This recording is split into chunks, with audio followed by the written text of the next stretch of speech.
CartONG as an organization has been using geodata and open data for a long time, particularly OpenStreetMap data.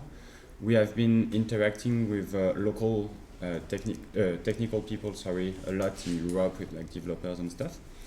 But it's only quite recent that we really figured out that there were people that could be producing this data or working on this technical tool locally in a completely autonomous way, and well, that we knew, but that we could actually support them in a relevant way for them, and that it would be for the benefit of the whole humanitarian sector.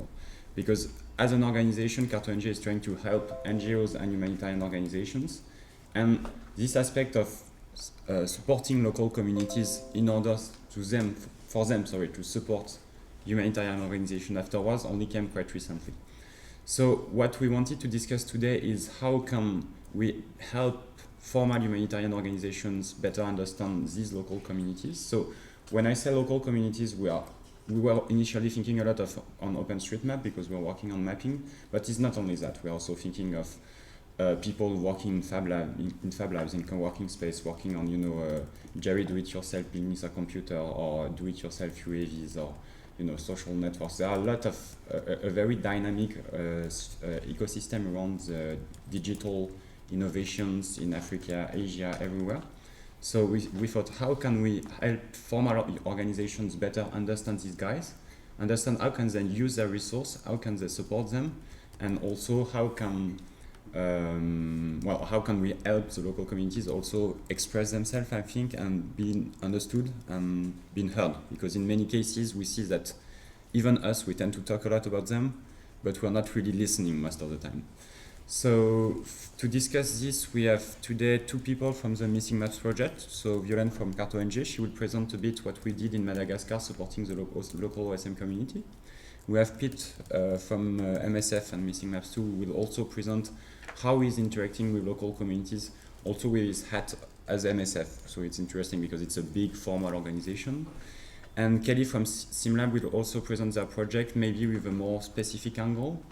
And to conclude, we'll have Richard is on Skype from OpenStreetMap Togo, and he's also on several projects. We will try to give us a bit an idea of his point of view as a technical local community.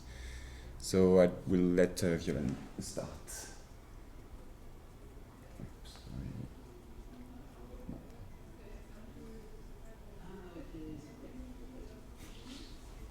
That's my mouse. Okay, let's go.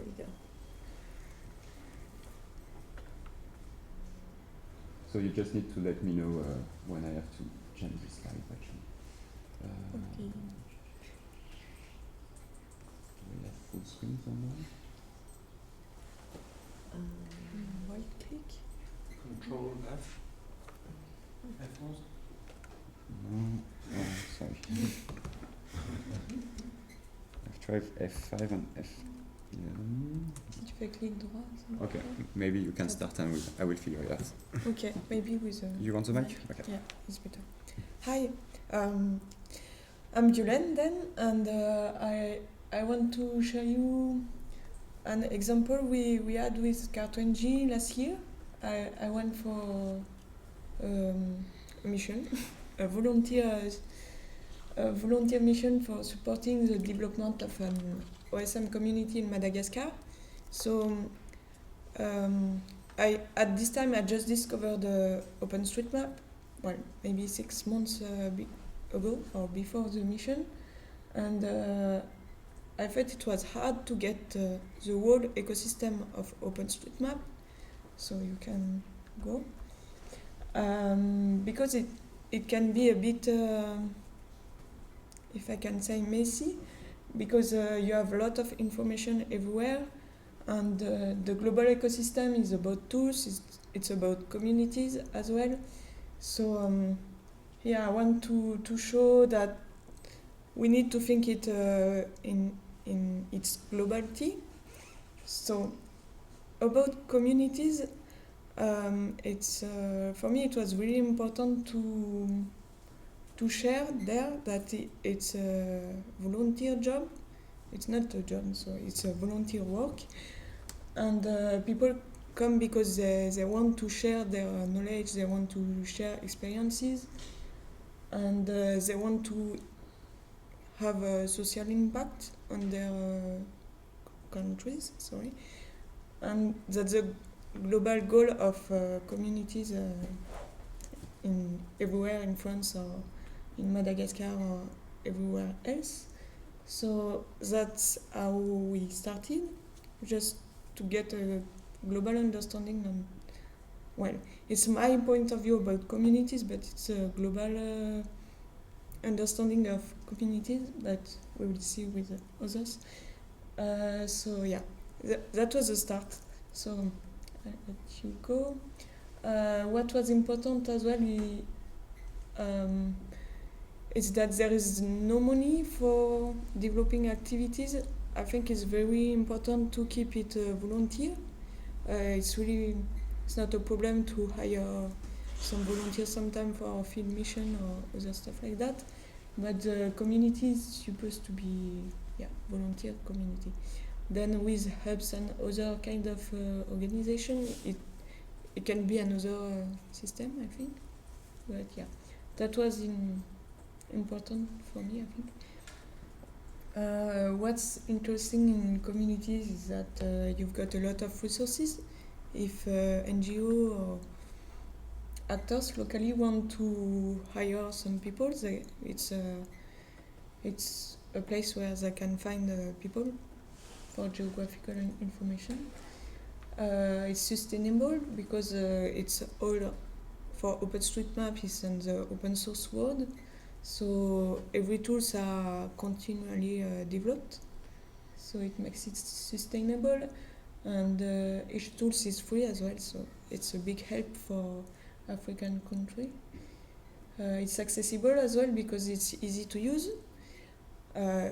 It's not all easy to use, but when you start, you can find some tools really accessible, and it's inclusive, like it's participatory mapping and stuff like that. So it's all the important stuff. I think it was really cool to teach there, or to train, or to speak about. Yeah, that's it. Tu peux tourner. So the mission was with a local partner, which is a French organization that develops French educational knowledge in French-speaking countries. We had a lot of luck because we had infrastructure and Wi-Fi, which are very important and not so easy to get in local environment. And it was on a campus. Well, the mission was about 2 trainings, and it was about 70 people trained, and 1 open event. So yeah, I won't take too much time about this mission. I think, I can show picture on the next page. Yeah, it was really interesting because some local actor came for the open event. On the left picture, you've got someone from an agricultural NGO, explaining how he used the participatory mapping. It was based on 3D models and stuff like that, but really interesting, and it was a success story for his project, so it was really cool. And we had some trainings with some games and stuff like that to have a better knowledge, to ensure that people get the knowledge and stuff like that. But it's just picture. It was cool. Yeah, tu peux passer. So now for Madagascar, the community is really big. It's a bit scary, in fact, because there are 300 people in the community. So we really need to support on data quality now. And I think it's a challenge when you start a community, you can't do all in once. So now there are local actors in the ecosystem, like someone from World Bank working on OpenDRI projects. It's like Data for Resilience Initiative program. and it's really cool because they get the power of the community, work with them, and it's really important, I think. So you can pass. And I think for next, by my side, I think that one of the most difficult stuff to do is to find the right contact. How do we get in touch with this community? And it's totally informal. You have a lot of information in different places, but you have tools to find this information. So if you just look at Google, you can find some stuff. And there are some specific tools about locating contributors. So you can find information. Well, that's it for that. How to interact, I think it's as well something important. You can't pay the community to do job, but you can pay some volunteers. By my point of view, I think it's important.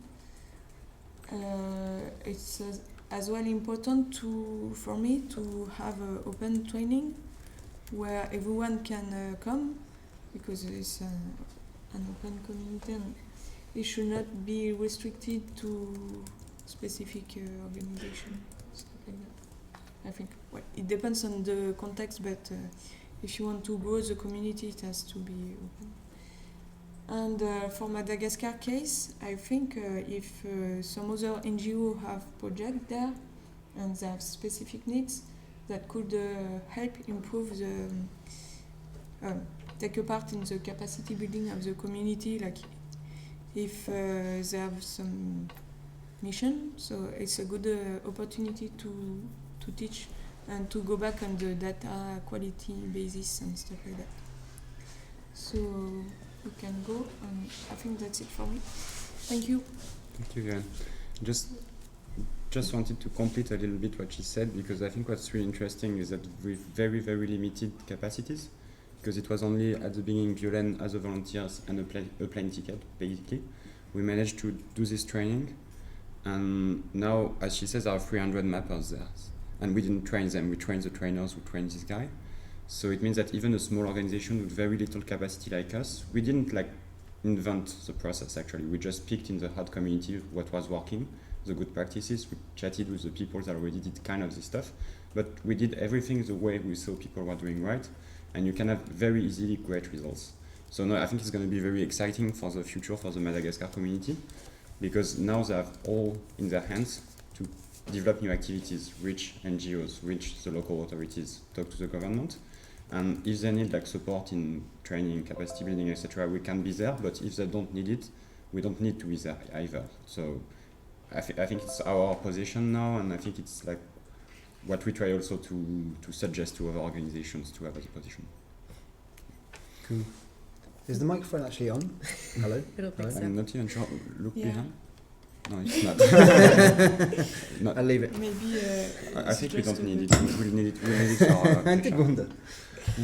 Oh, sorry. So hi, I'm Pete Masters. I work for MSF. I run the Missing Maps project for MSF. So my job is essentially to make the kind of crowdsourced OSM mapping thing work for MSF operations.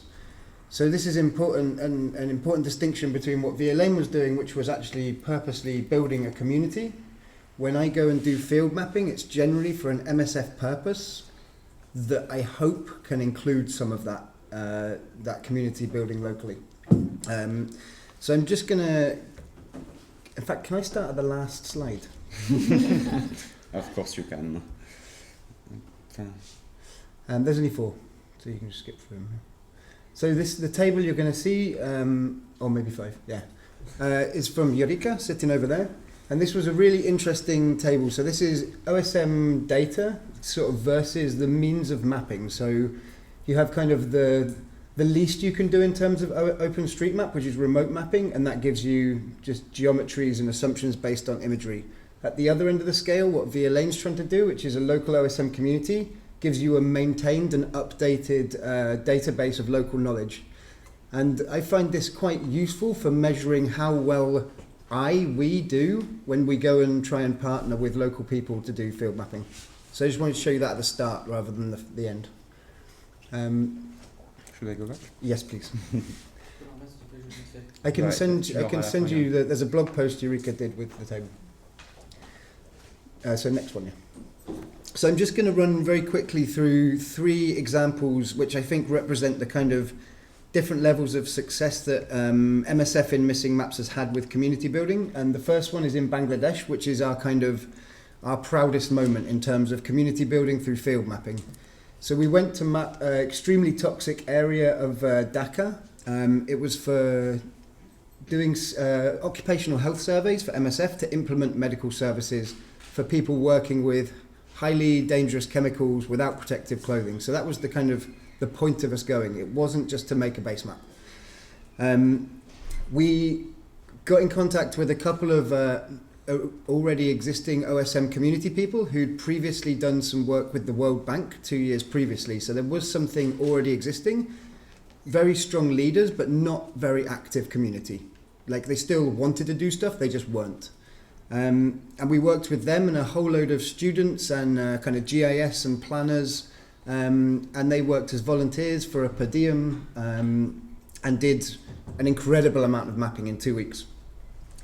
There was definitely a volunteer culture in Bangladesh. This wasn't a problem. Like people understood that they were getting something out of it that wasn't financial. And the training, we were able to focus a lot on OSM, and they were able to see the benefits for themselves. And actually, since we did that, the community's kind of exploded. Not thanks to us, but thanks to the guys who were there. And they've actually worked now with several NGOs, teaching them how to do data collection and mapping in Bangladesh, and used the map for local purposes, such as mapping polling stations in city elections. So we think the pre-existence of a community was very important. The fact that they have access to tech and infrastructure, including internet and phones and stuff like that, and the fact that we could continue to have an ongoing conversation with them after we'd left and help support their continuing kind of development. So the next one is the middle one. So I wasn't actually here for this. I don't speak French, so I didn't do any mapping in Congo. But Eureka here and Claire Haller, who's also at the conference, both went and did field mapping projects in Lubumbashi. The use case was to build a base map on which we could develop a cholera dashboard. So a dashboard that could mix geographical data with patient data and help us to fight cholera epidemics. It was a very long project. It involved two visits to the field. And the guys were mostly initially from the geography department of Lubumbashi University. So there was no OSM community, but there was kind of a structure that was involved. And they were very keen. They had no previous experience of what we were doing particularly. So this had many more limitations in terms of kind of engaging a community in a community way. And the limitations were, in fact, I canvassed Claire and Eureka on this, and the first one they both wrote was time. So Eureka was there for 1 week, Claire was there for 2 weeks, and they were mapping a city of 3.2 million people. So the amount of time they could actually spend on the non-mission, MSF mission critical stuff was absolutely minimal. Also, the guys were really enthusiastic and still are really enthusiastic for a lot of them, but they don't have access to Wi-Fi, and they do have laptops, but they find it very difficult to stay engaged with OSM. It's also not, I don't think, as clear for them the kind of benefit for them locally outside of the NGO sector, what benefit mapping their own neighbourhood would have. So we were unable to make that connection as clearly as we could in Bangladesh. And feel free to correct me if I get anything wrong here, Eureka. Yeah, I think they are conscious of it. Yeah. But it's still a big step for them. It's quite far. It's still quite far, but they kind of see also, because it's exactly like MSF asking these kind of things, and they see kind of advantages. But it's difficult because of technology. They just don't have access. They don't have the possibilities to go looking how can this be an advantage for me personally, so they don't have the means to search further on it. And in Bangladesh, like they have the possibility to go deeper, to dive deeper in it by themselves too. Exactly, yeah. So there's been ongoing contact with at least some of these participants, and they're keen to do more, but there's not been much actual activity. But I'd say this is the start of something like Bangladesh. So next time someone goes to Lubumbashi to do field mapping, to do data collection, there is the start of a community, and maybe that can flourish from there. Next one, please, Martin. So this is the other end of the scale from Bangladesh. This is Bangassou in Central African Republic. And this actually was base mapping for an MSF mission that was increasing its area of operations. So they wanted to know what existed where they were going to be working. No community at all. Bangassou doesn't have a university. There's really no structures apart from churches and mosques. And the level of technological know-how is very, very low. So this is Alex. He's a community health worker for MSF. He'd never touched a smartphone before. He'd seen a picture of one, and he'd barely ever used a laptop or a computer. So this was purely working with NGO staff. It was kind of impossible to get other people involved. There was no local use outside of the NGO context. Like, Alex doesn't have electricity in his house, so his personal use of OpenStreetMap is zero. He has no motivation for engaging in that side of it. And he doesn't have any of the tools. He has access to the internet in the MSF base, but he doesn't have a laptop or a phone anyway, so he'd have to borrow one. So he really enjoyed the mapping. He was very excited. Like, he used the phones that we gave the project to look at offline maps of Bangassou before and after he'd done the mapping, and he was very engaged. But in a professional way, he got kind of respect for having done the map of Bangassou. But for his own personal use, he has no access to anything. So this is kind of the other end of the spectrum for me. Like, there's no community there. There's a couple of guys who know how to do data collection and kind of understand some use cases. For example, Alex, I had to explain what North was. Like, that's the level of engagement with maps and stuff that he had. So just a very quick, on the next one. Sierra Leone was very interesting because it was similar to, I'm not going to go into the detail, but it was similar to the Lubumbashi example, except there was a tech hub. And this was very new, Sierra Leone's first tech hub, and the opportunities there were huge because the MSF staff, the local guys, there's actually somewhere they can go that has fairly constant Wi-Fi. It has 30 or so working laptops, and for a very small fee, they can go and engage with this stuff. So I think this is a very exciting opportunity. And I think the last slide is the table, which I've already shown. So I think I'll leave it there. Thanks, Sid.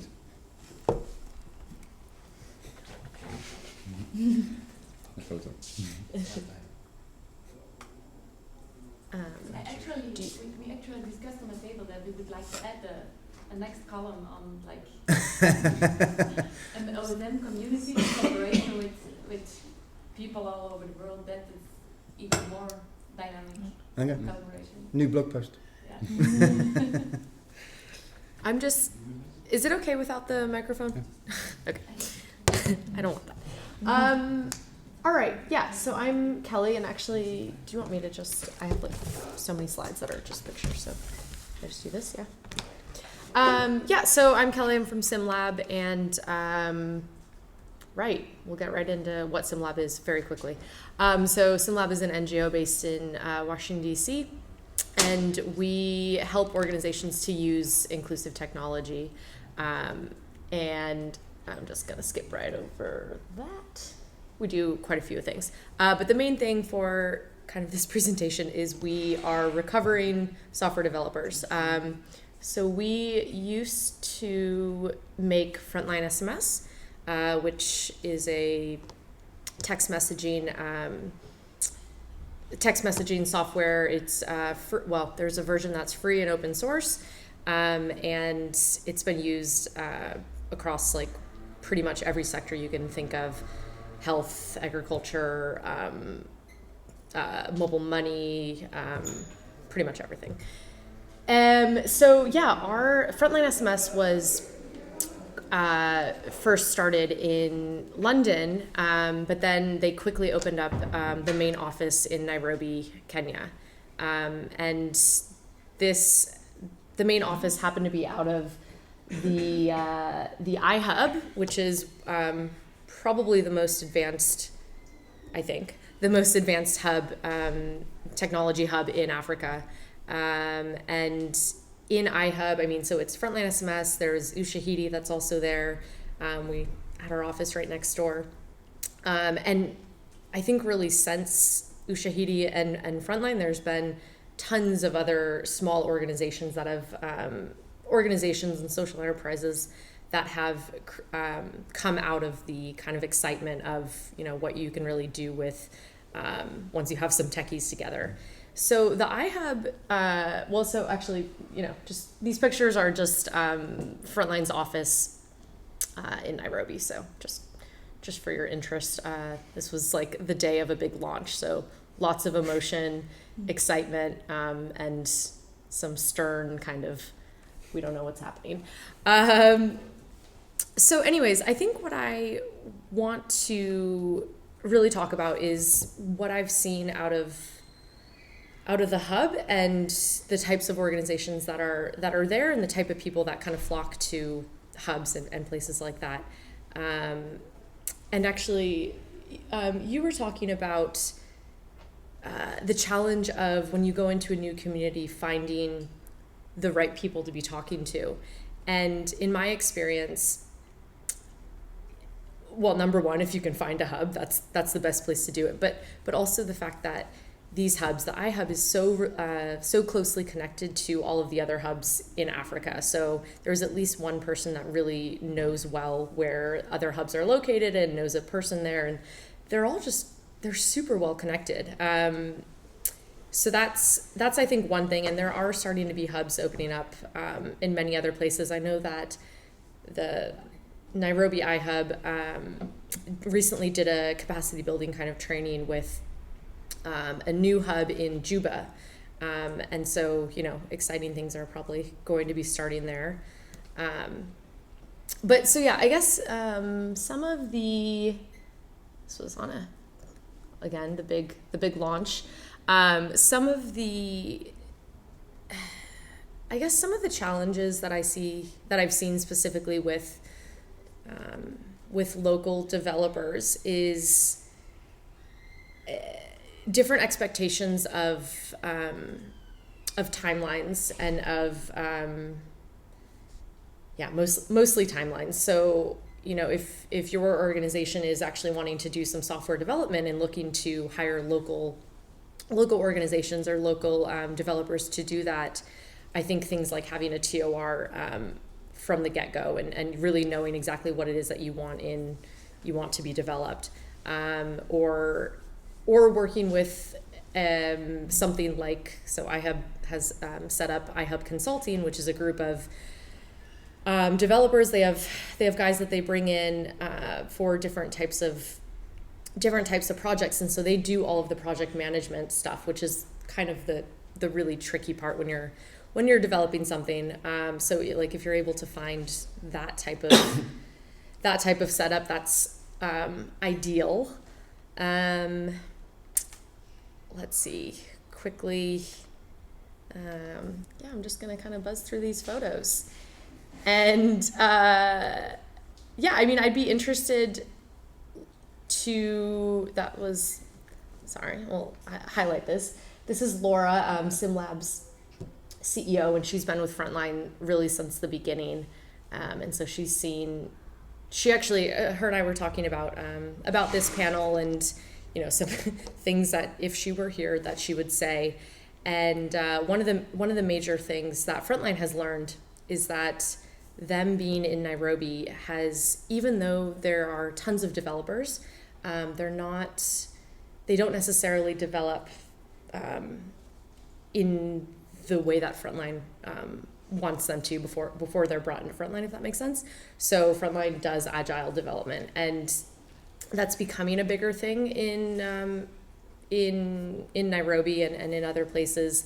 But Frontline has really committed to investing in really young developers, straight out of college, some straight out of high school, and kind of forming them into what it is that they need to be a really strong developer. And most of the developers, and I think this is pretty unique for software organizations, is most of the developers have been there for years and really started their career there.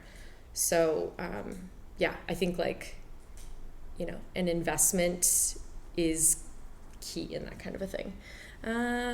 Let's see, what is the next? And yeah, now we don't have to do software development, which is great. We just go out and we do trainings, we make guides, we really kind of stitch together the more human aspects of how people use technology. And yeah, I'm just gonna end it there. Thanks. Yeah. All over the place. Can you pass me the mic, please?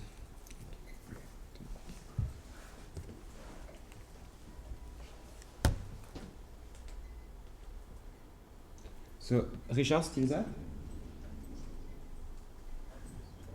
Je suis là. Ok. Garde bien le micro près de ta bouche, du coup. Ok, c'est bon? Parfait. Faut que tu allumes le micro. Pardon.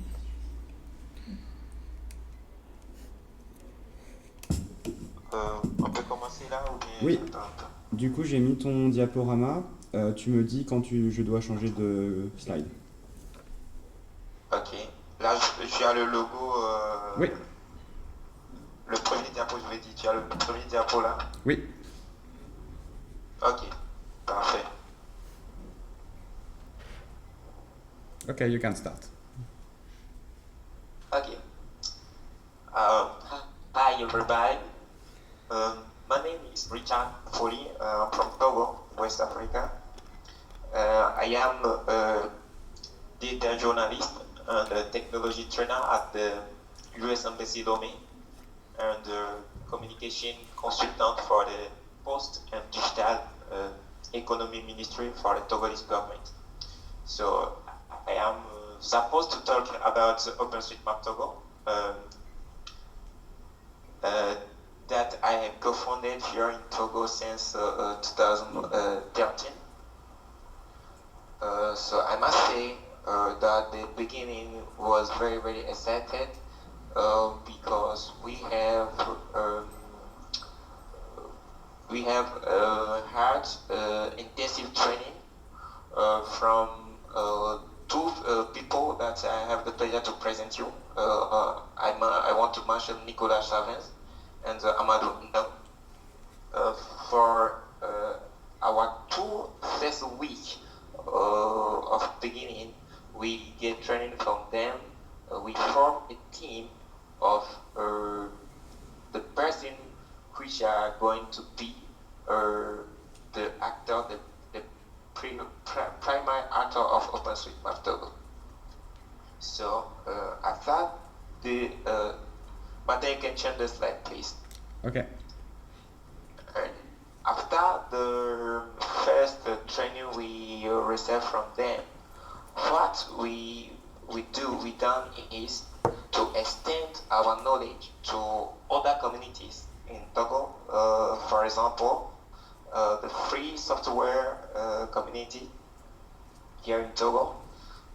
We have opportunity to work with the Francophone campus agents of the University of Lomé, which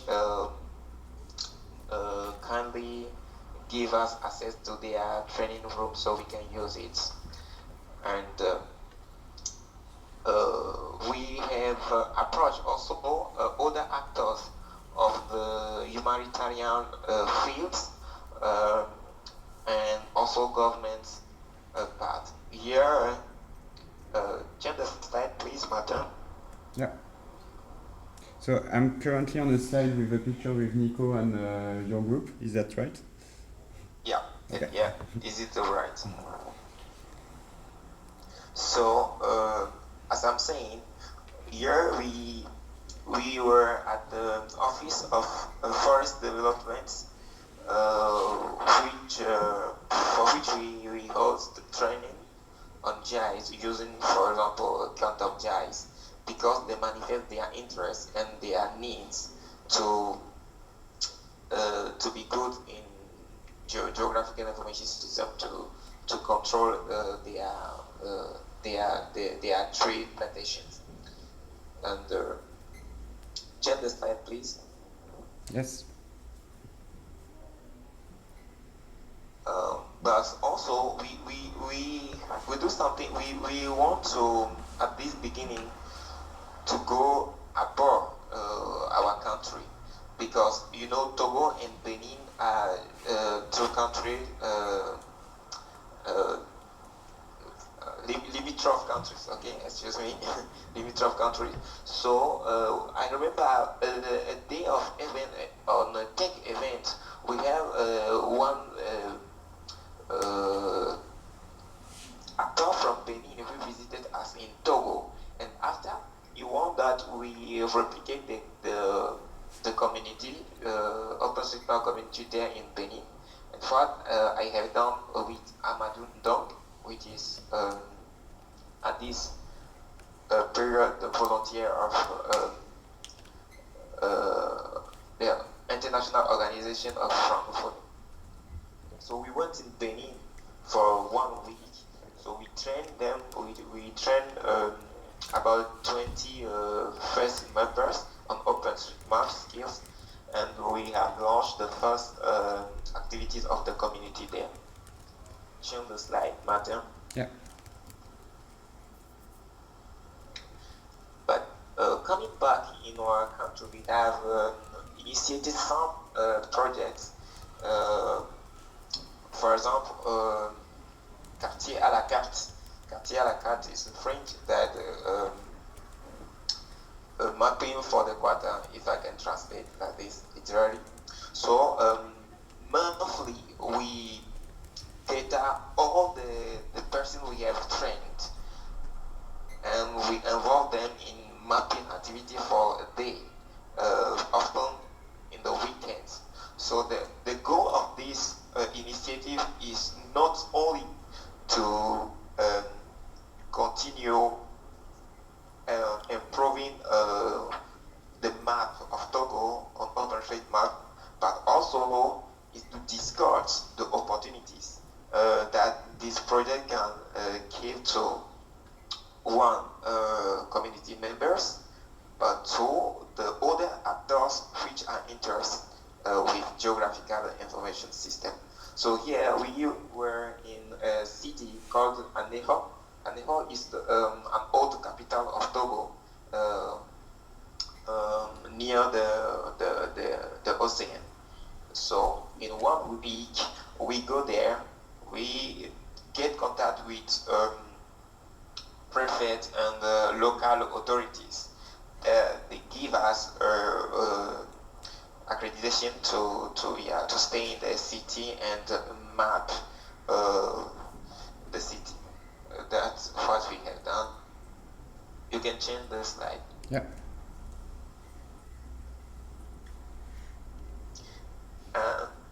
On this map, you see Aneho. Before we start mapping, there's nothing.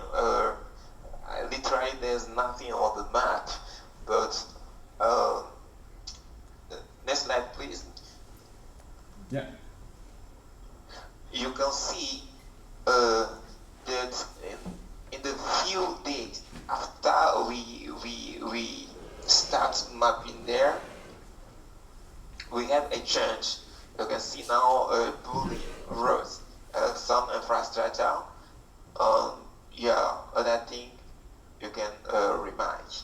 So that to say, the power of community involving our community initiative for our local community, for our local at local level is very, very important. I will tell you in few time what we have like feedback from local community, from local authority from Aneho. Matter change the slide. Yeah.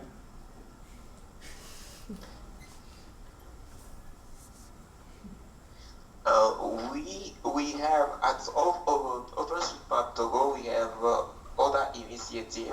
For example, using OpenStreetMap data to build some apps. The apps on which we are working actually is Carto Pharma. You can understand we have a Carto Pharma pharmacy. The the goal is to allow the population know where they can find the near infrastructure for health. That can be hospital, that can be pharmacy. But that is right, pharmacy in English. I think so, yeah. Okay, okay, thanks. Yeah, and to help the population be informed and have the position of where they can find drugs and things like this. So we think that this is something very valuable because we present the first prototype for some actors here, and they are very, very interesting. And we are not the only community of progressive in West Africa doing this. For example, in Benin, I know that they are doing something like this. In Ivory Coast also. So the idea is to, in the West African region, to have something similar to help populations. You can change the slide. Yeah. Other project we have is Ficaoleo, literally in English is where are you? Where are you? We start this project since 2 years, if I have a good mind, to help students at the university, especially the newcomer at the university. They don't know where are the tasks, where are the university president direction. They don't know anywhere at the university, and the first time for them is very, very hard and difficult. So they go on this project to inform them with math, showing them where is amphi, where is infrastructure of the university. So they will not be lost at the first time, but they can go straight to where they want to go at the university. You can change the slide. Yeah. Yeah, you can see that this project is based on our will to improve our maths. So we have a zoom here on the whole, not the whole city of Lomé, but a big part of Lomé that was mapped in OpenStreetMap, and in the middle you can find the University of Lomé, and with some infrastructure like the agronomic farm, the botanic garden, also the bay, the artificial bay we have there. Okay, we can change the slide. Yeah. So one of the events we organize or we host here at Lomé with OpenStreetMap Togo is Map for Ebola. Map for Ebola is initiative, mapping initiative to help quarantine the Ebola epidemic. And I know some of you already know about this project. So during the mission that gather all the local communities of OpenStreetMap in West Africa, we choose a day, a holiday, all the night to match territory where Ebola, which were affected by Ebola. So on the next slide, Martin, you can go there. On the next slide, you can see the visualization of the work we have done.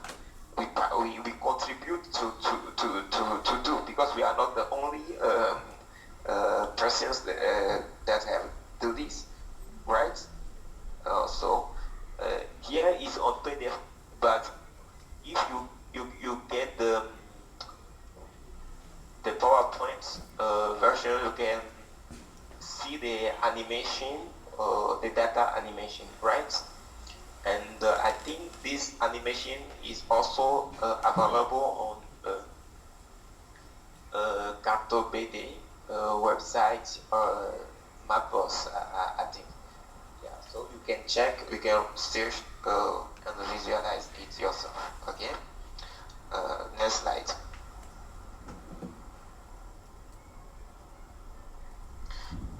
In 2014, we OpenStreetMap Togo was part of an event that called Africa. It's a technological feast for Africa.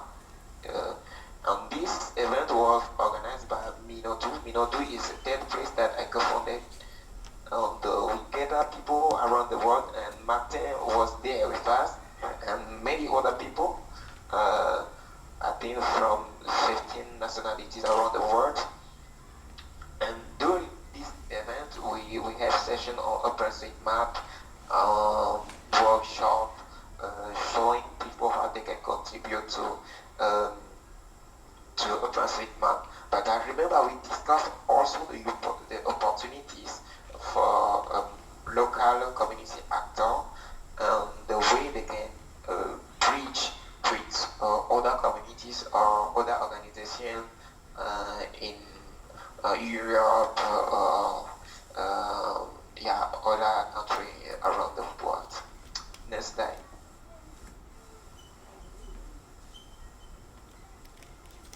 Next slide. Yes, yes, it's done. Okay. Yeah. Okay. Thank you. We among the mission we organize or we participate in 2015 we are in Togo, Burkina Faso,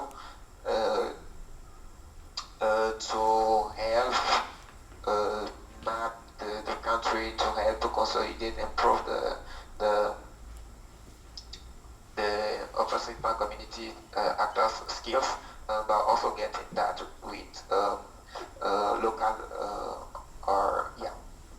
actors there, which are not directly from OpenStreetMap feed by humanitarian feed or government sites, but which are very interested in geographical information system, mostly with something like OpenStreetMap, which is open and free for them. Next slide. Yes. I have just this statistic for you. Between 2015, the goal is to show you, for example, on the first graphic, you can see from 2012, there is basically nothing. But when we start, for me, as one of the pioneers of OpenStreetMap in Togo, since 2012, I must confess that I start mapping a little bit, but you can remark that from 2013, there's a peak, right? And we can see the evolution of what does. Of this until 2015.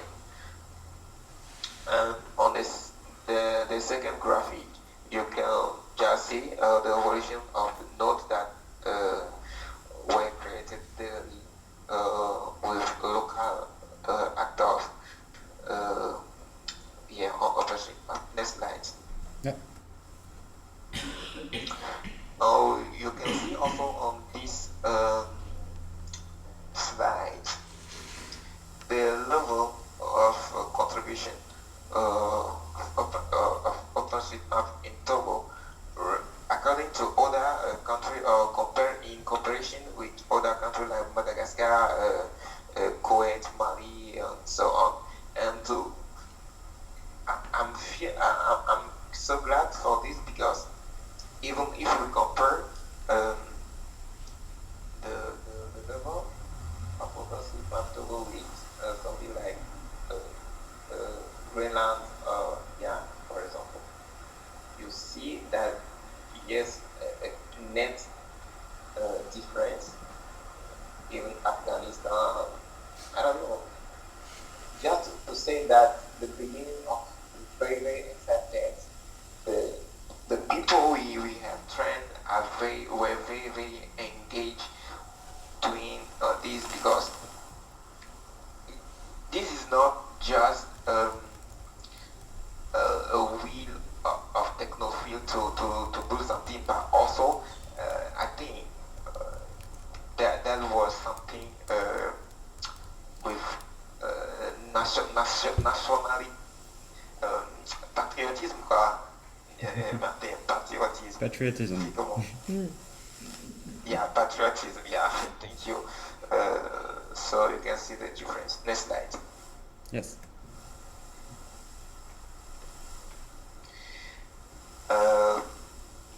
Here is also a graphic on based on Togo, the contribution we have done with OpenStreetMap, and if you can see at the down level at your left, you can see seven countries map change, and you can constate the level. You can constate Togo is the first one, the first level, and yeah, we so glad to do this. Next slide. Yeah.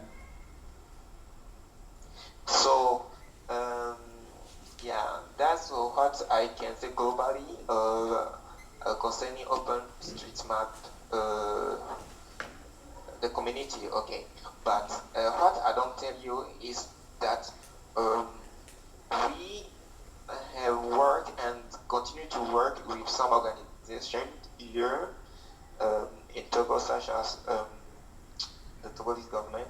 I tell you at the beginning that I'm communication consultant at the Post and Digital Economy Ministry actually, and we start negotiation with the structure to see which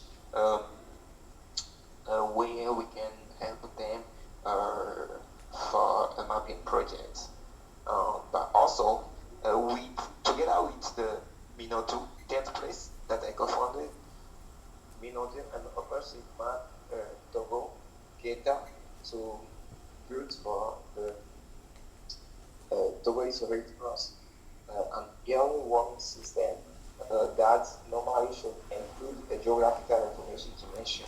So on this project of early warning system, we have the chance to get in touch with some organizations like Code for Resilience, GFGRR, and the Climate Center International. So this is for us a faith or a belief that the OpenStreetMap initiative is the future of geographical information system in a world that we want mostly open and connected. And what I can tell you like lesson or feedback from those actors is that they have the need of geographical information system, or they have the need of geographical data. But even the commercial organization sometimes needs data they don't find. And where they can find it, when you talk about OpenStreetMap to them, it's like a light, it's like a new world, it's like I don't know, a salvation, if I can abuse the term. So we believe that these initiatives will have a great future. And to build this future, we need to be together. We need to be together, not only in Africa or West Africa, but also with you in Europe, in the US, around the world, to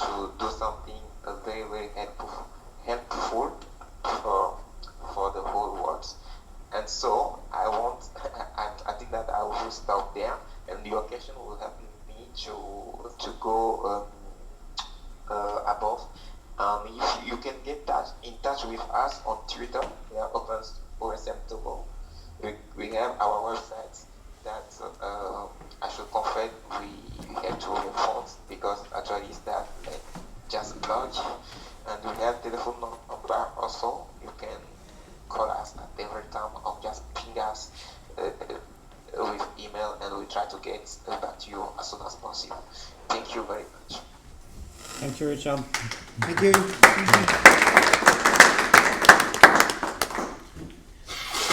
Does anybody want to have like first questions, initial feedback?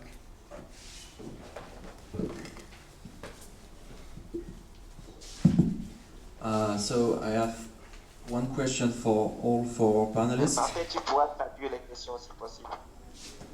So my question would be, in your opinion, what is the biggest advantage of using technical tools?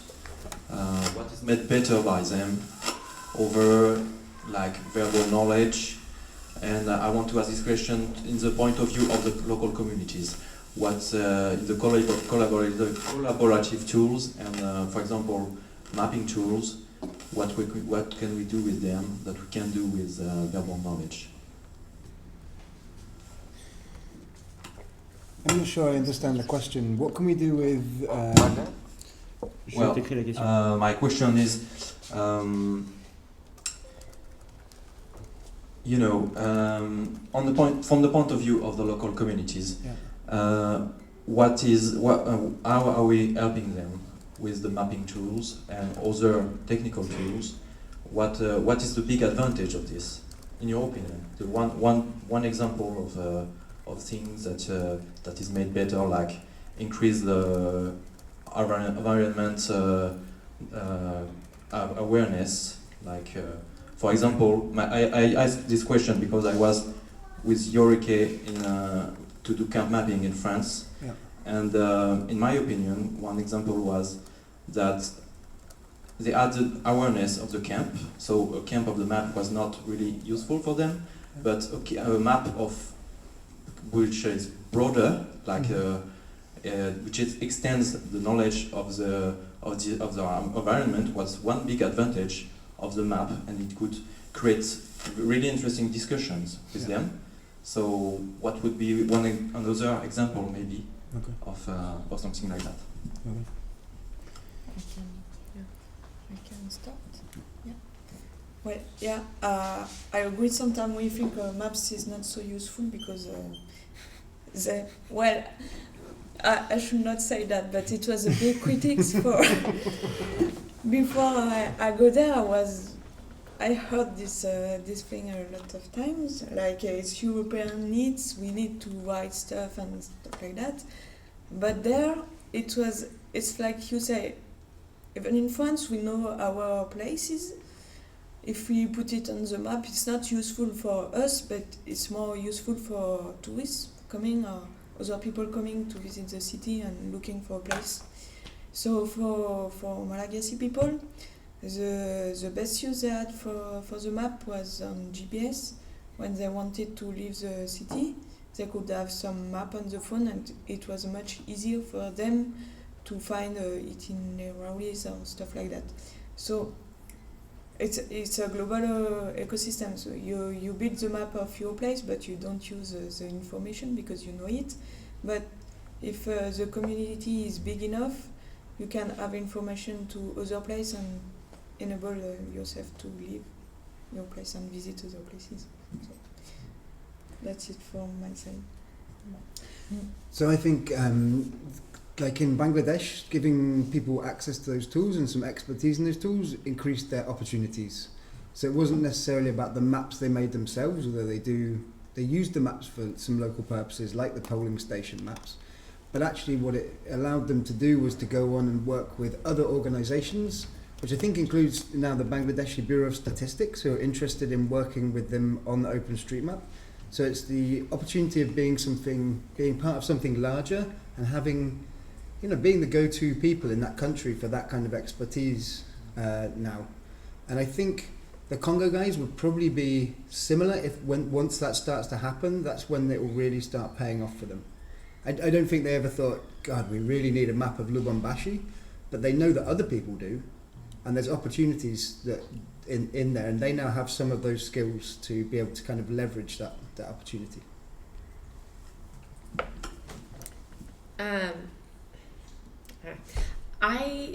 Is this actually on? Okay.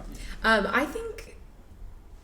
I think oftentimes, like, as tool developers or software developers or whatever, from that standpoint, we often have a different kind of value proposition of the tool itself than local communities. And I think when you're open to kind of understanding what's important from, well, I can't really talk about maps, but so an example is we created with Frontline SMS a mobile money kind of integration into Frontline. And I was working with a bunch of organizations to train them on how to use it.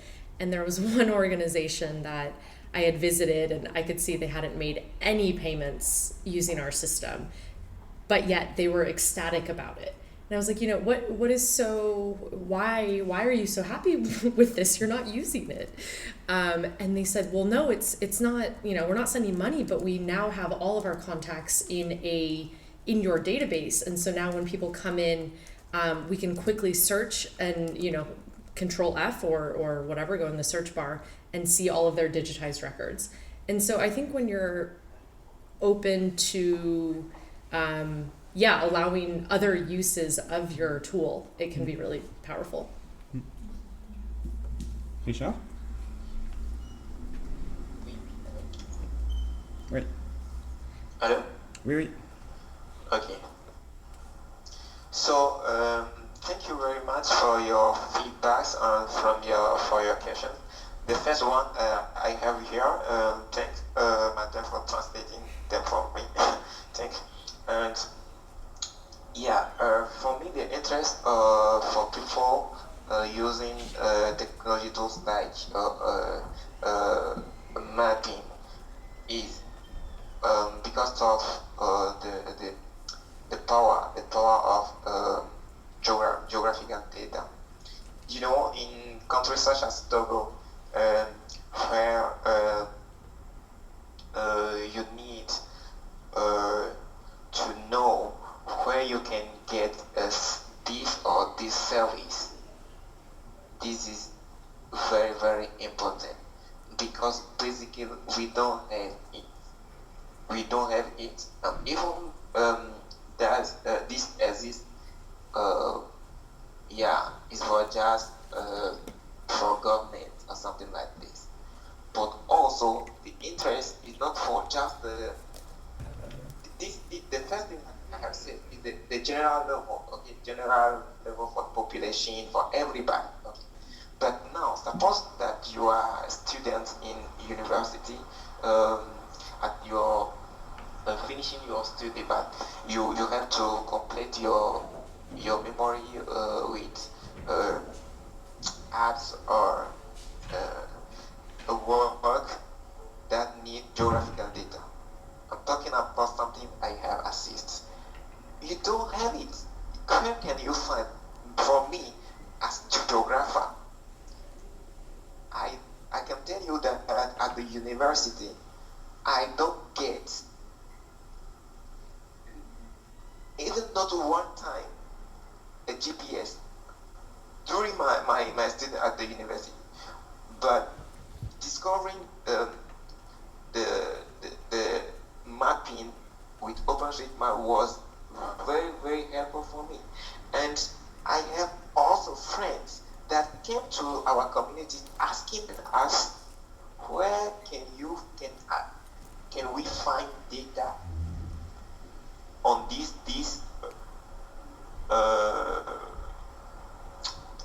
objects, on these categories, because for our work we need it. And what we have done, we train these people on the using of OpenStreetMap data, such as with not tasking manager. I want to talk to hotspot. Talk about hotspot. We show them how they can download the data from hotspot and how they can use it freely. So I think the interest is at different level for general context and for specific context with the example of student. That's just a few answer, okay? Yeah. Also, the traditional way to process with information verbally, we can't continue doing this at this area of technology. So, even with the recourse, what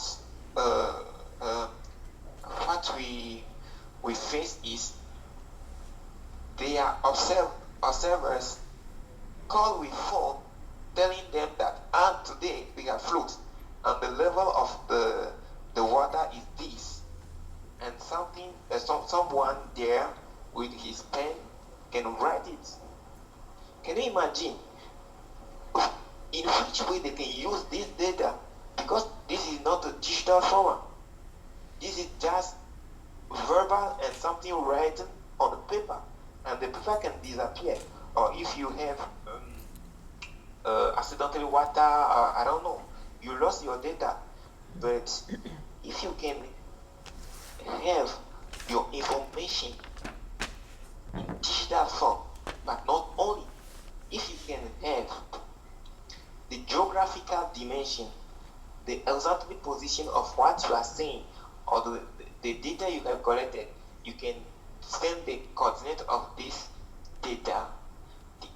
This is something very valuable than the traditional way doing things. So I assume that for some organization, there's a barrier because they don't understand or they don't trust on open source tools like OpenStreetMap.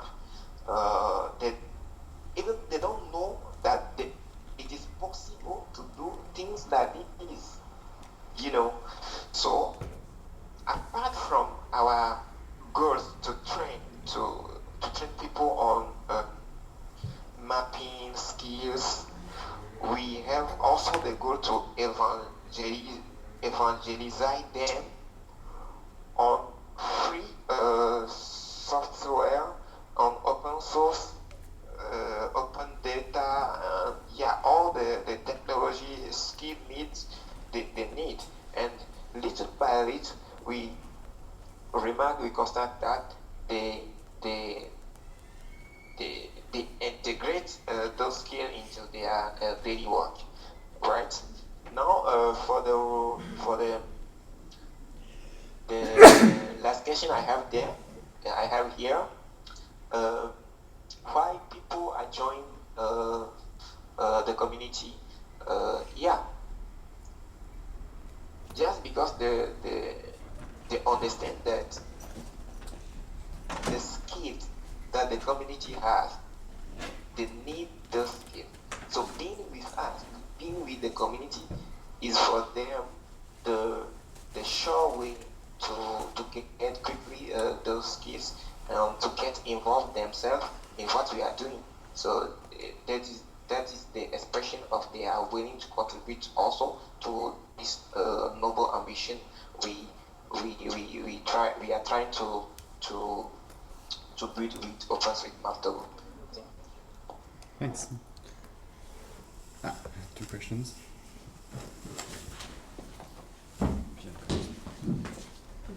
So my question is about how you coordinate all the initiatives, because my feeling is that we have a lot of initiatives in a lot of different places. We have communities developing in West Africa, we have examples in Kenya, and I don't feel like we have a tool to coordinate all this. And I think one of the tools could be missing maps, but the problem is that missing maps is also very much focused on humanitarian interventions and how you prepare those. Whereas we see that with the example of OSM Togo, we have a community which tries to answer different needs. maybe more long terms, or which are more in relation with development issues rather than pure humanitarian intervention. And so that was my question for all of you: which tool exists, and how can you coordinate all these initiatives?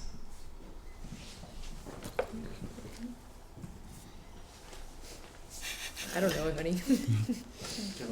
Can I comment on that? How do you coordinate the creation of music around the world?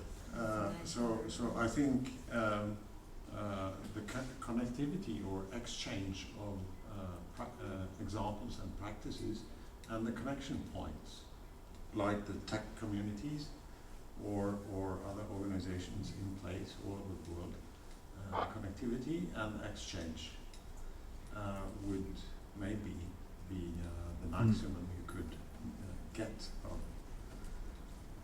That is certainly not coordination, but I'm not sure if you need coordination. Yeah. I'm also not sure if we need coordination, because I love the popping up and the chaotic way of working, and this is one of the reasons I love it so much, working with OpenStreetMap, because it's open and free and everybody does what they want. But I think if we want to lift up these communities, because we also magnificent examples of how what local communities can do and how it can move. But I think we are at the stage to lift them really up if we want to work really together with humanitarian actors, or because I also think it's important for humanitarian organizations to have kind of an access point to know who is doing what where. Sounds familiar. And I think this is a bit lost, like you say. There is, in my eyes, there's not really a platform or something, and I think it would be great to have something like that to lift up. Yeah, if you have more ideas, please. I think after you, Mark. I think it's rather a question of awareness and coordination. So I think the first entry point is, like, as you said, mapping the actors. The issue is that we are cross-cutting several ecosystems. Yeah. So we have some of them that are kind of structured, like HUD for OpenStreetMap, and Missing Maps is kind of on top of that with the humanitarian organizations, but we don't really have this connection, for instance, with development organizations. We don't really have this with other technical communities, because organically it exists in the field, like in countries. People do these connections, but we have no vision of who's connected where. We don't know if there is like a open source community somewhere that we can tap in. And it's also what Violaine was saying, like all of you were saying basically. Working with communities work when you have something local you can build on. It can be a tech lab, it can be a university, it can be anything. And being able to identify these actors is not always easy too, like the people we can support to build on. So we had the luck that you can see that many people are actually French speakers in this room. We have the luck that there is a great institution called the Organisation Internationale de la Francophonie, which has this kind of hubs everywhere that we could build stuff on. So it's why it's working very well, part of why it's working very well in French-speaking countries. But maybe there is the equivalent for other languages, or maybe there is a different format that we can build on. And yeah, it's the kind of stuff we need to map out of. So Pete wanted to say something, and then Timo, if you... Yeah, Oh. it's also a comment, but Same here. it's just, I mean, I think I want to move a little bit away from mapping, and I think last year I worked a lot, actually this year, I worked a lot in the European refugee crisis, and I think there was a huge problem. We had so many tech communities popping up, gathering data, and they were all in their own silos. And I know at some point, I don't know, was it Erin or somebody, did a mapping of like 80 activities that mapped services for people along the route. And they did that mapping, I think, actually with volunteer standby task forces, I think, for about like 2 weeks, and then nobody was able to maintain it. And so I think I'm a huge fan of coordination, and I think it's a real problem, but I haven't seen anybody yet who has a solution. May I? Yeah. Yeah, this is interesting because in a situation like that, I totally agree with you on the coordination. When it comes to mapping projects in communities around the world, I find it interesting to read, for example, the intentions behind the Map Kibera projects, the stories from Matara and other slums around Nairobi, how these maps help them to, but it was not only the maps, they were contextualized into social programs or consciousness programs, and in the case of Matara, it connected them to the local politicians. But since, fortunately, there was a change, regime change, that enabled this connection with the politicians and enabled them to jump the barrier of previous corrupt systems or I don't know what, also enhanced the effects of the mapping. So a mapping project is not a thing on its own, it's more or less always contextualized to other processes. And the richer these contexts are, I think the greater are the chances for support, success, development of the project. Yeah. I agree with that, and for MSF that's especially the case. Like when we go and do stuff, we do it very quickly, and we want to plug into something that already exists, and we want to try and leave behind useful stuff and good relationships and whatever we can. But yeah, that the context is everything. Like the mapping in itself is a means to an end. I just liked on the I was at the OpenStreetMap conference in Brussels last month, and it was interesting because first of all, the big joke in the communities workshop was we have no map of the communities, which is exactly what we're talking about. But secondly, OSM Africa in particular are kind of organising. So there's plans for a State of the Map Africa. There's these collaborations going on in West Africa. Like it really feels like this is actually happening anyway. Like it's not like we're looking for a solution. These communities are finding their solution, and it's growing pretty fast, I'd say. Yeah. Yeah, but still, we're now talking again only about, we're now only talking about mapping, and I'm also pretty interested in all the other, like the labs. I'm a fan of labs, and I think they can mean so much for humanitarian organizations, and I see the OpenStreetMap communities also as part of it, but I think we can see it even larger and just not stop there. I'm just thinking a lot. It was actually exactly what I was thinking when we came up with the idea. Like, to me, there is a huge potential in these local groups, because they are basically building the infrastructure on which their country will build their geographic information and a lot of technological tools that will be crucial in the next years. But currently, we see it's like kind of still a bit isolated initiatives, very focused on one topic usually, so it's going to be OSM on mapping, this or that project. And nobody is, I don't think many people in formal humanitarian organization or development organization see the potential currently. Like some saw it, like missing maps, and even when they see it only with the small bits that interest them, like producing base maps, basically, for MSF. And I'm not sure if we can, because we are some people that think it's a big thing that can come up. I'm not sure what we can do to go faster, maybe in a way, and broader.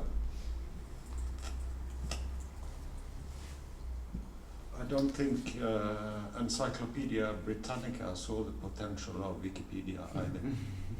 So some organizations are open-minded, and are willing to participate in new methodologies, and maybe the openness or protected information could be a kind of dividing line between who is supportive and who is more into making their own systems and connections. I don't know, but that is a very interesting territory to investigate. But I think this kind of communities we often think that we should convince the big players that what we are doing is interesting, and it's not sure that we will succeed. And I'm sure in this space, as in all other spaces, we will see new large organizations appear that do stuff differently than the old ones.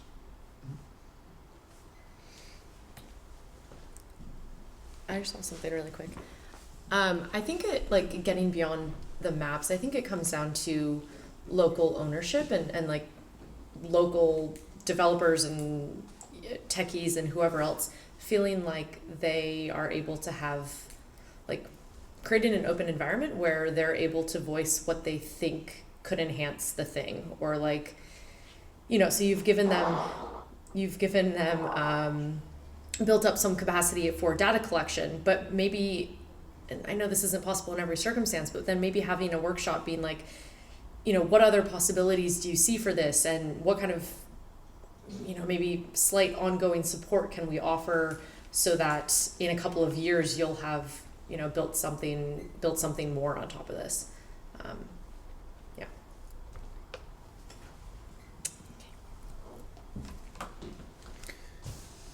Thanks, Martin. Just to address that a little bit, like MSF is very specific in what it wants to do, and the way Missing Maps works, for example, is stuff happens when two people want to do something similar, or two organisations want to do similar. The overlaps are everything, and so I think that's for MSF, when we don't do capacity building, we don't do development, we're just not built for that. Yeah. Where we can find those overlaps is where, like, the gold happens.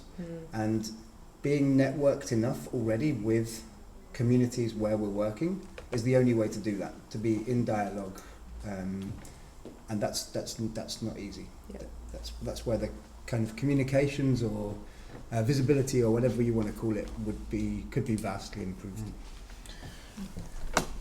Yeah, I think Missing Maps is working very well because these ties exist between the people, which make, like, when we discuss, we say, okay, so you should ask this person because he can do it, and you know, but it was work at a small scale so far. Like, it's just a group of like 5, 6, 7, 8 organizations and people that know quite well each other. So again, like, is there a way to expand that, not relying only on personal bonds between people? I don't know.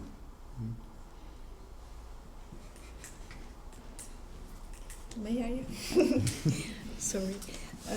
Yeah, what I think with ecosystem, we have a lot of tools to communicate as a list of discussion. I don't know the best word in English, but we need to see people, and for the African countries, I think for African communities, when you don't meet in real, you don't meet the overall community, it's really hard to express on global lists and stuff like that. Something big, and when you don't see the people behind this, it's hard to take part in the global environment, I think. You want to say?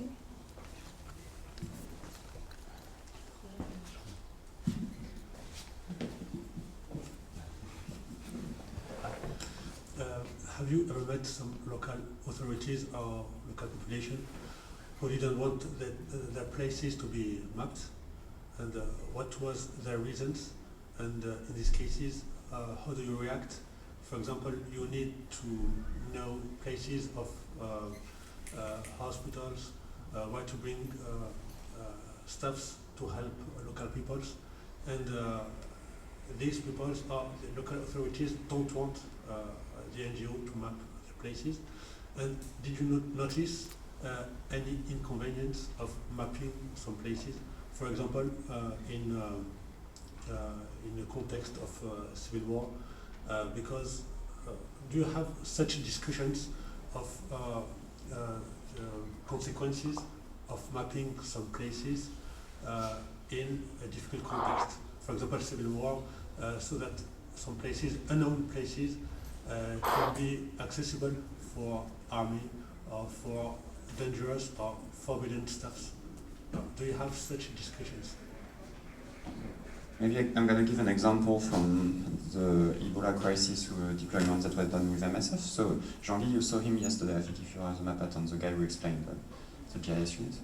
So he was mapping an area, and at some point a military came to a coordination meeting with organization, and it was a big puzzle to see his military base well mapped, because OpenStreetMap people mapped the building like the rest of the buildings. They were not aware if it was a military base. It was like, oh, this is confidential information, how did you get it, etc. And then GeOnG just showed him Google Earth, basically, because the guy, he was like a high-level military guy in the, I think in an army, but he never saw Google Earth because not everybody has seen it. And I was like, ah yes, of course, like this information is already available to everybody, you know. So it's we had this ethics discussion in Missing Maps a little bit, and what we say is like, if some bad guys want to use the data, they will find it faster than us producing it for the good guys, kind of. So, because it's there already. So it's just like we're not creating things that are completely invisible. Then, of course, maybe Pete, you have other examples, I don't know. Yeah, I guess. So in Central African Republic, in Bangassou, there were communities that we did not map because they did not want to be mapped. And they were essentially communities that had been displaced previously, and they didn't want their location known. They lived in the bush, and that was that. So that was very simple, like, we don't want to be mapped, fine. So we do have this discussion quite a lot. As Martin said, it's kind of the risks and benefits and trying to weigh them up.